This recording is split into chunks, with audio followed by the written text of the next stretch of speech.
मुख्यमंत्री आणि पालकमंत्री देवेंद्र फडणवीस यांचा आजचा रात्रीचा मुक्काम गडचिरोली जिल्ह्यात असणार आहे। नक्षलग्रस्त गडचिरोलीत मुक्काम करणारे फडणवीस पहिले मुख्यमंत्री आहेत।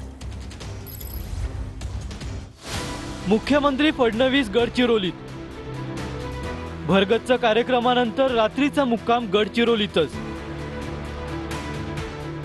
मुख्यमंत्री देवेंद्र फडणवीस गडचिरोली जिल्ह्याच्या दौऱ्यावर होते। यावेळी मुख्यमंत्र्यांच्या उपस्थितीत 12 नक्षलवाद्यांनी आत्मसमर्पण केलं।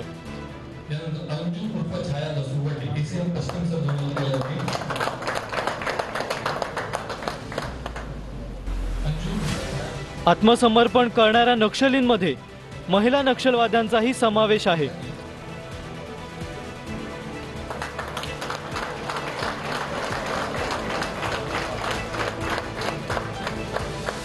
नक्षलवाद संपवणार असं म्हटलं आहे गृहमंत्री। काय मला आता ते पूर्णपणे शक्य वाटतंय, कारण महाराष्ट्रामध्ये गेल्या 10 वर्षात आपण प्रयत्नपूर्वक नक्षलवाद शेवटच्या टोकावर आणून ठेवलेला आहे। त्यामुळे लवकरच हा संपूर्ण डॉमिनन्स आपला तयार होईल आणि जे केंद्रीय गृहमंत्र्यांनी सांगितलंय ते मार्च 26 पर्यंत आपण या माओवादावर पूर्णपणे काबू करू। मुख्यमंत्र्यांनी कवंडे आउटपोस्टची पाहणी करत नागरिक आणि जवानांसोबतही संवाद साधलाय।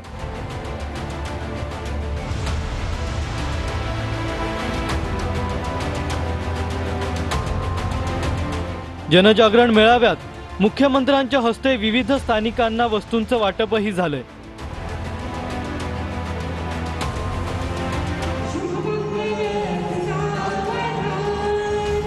प्रोजेक्ट संजीवनी अंतर्गत आत्मसमर्पण केलेल्या नक्षलींच्या सामूहिक विवाह सोहळ्यालाही फडणवीसांनी हजेरी लावली।